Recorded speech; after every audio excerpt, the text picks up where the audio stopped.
Isang maswerteng gabi po mga ka-STL natin sa Isabela. Narito na po ang mga numerong nanalo sa STL Isabela ngayong gabing ito. July 11, 2026, 7 p.m. Second row result, yan. Kitang-kita nyo na po ngayon sa screen ng yung cellphone ang mga numerong nanalo sa STL Isabela. In exact order po yan.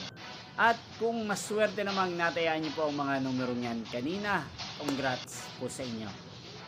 Napapanood niyo po ang resulta ng STL Isabela sa channel na to tuwing alauna ng hapon at alas 7 ng gabi. Araw-araw po yan. Sa mga gusto naman po magpa-shoutout sa channel na to, mag-comment lang po kayo. Inyo pong napanood ang resulta ng STL Isabela sa channel na to, Roderick Hernandez TV. Magkita-kita pong muli tayo bukas ng alauna ng hapon para sa first draw result ng STL Isabela. Thank you for watching and good night po sa ating lahat.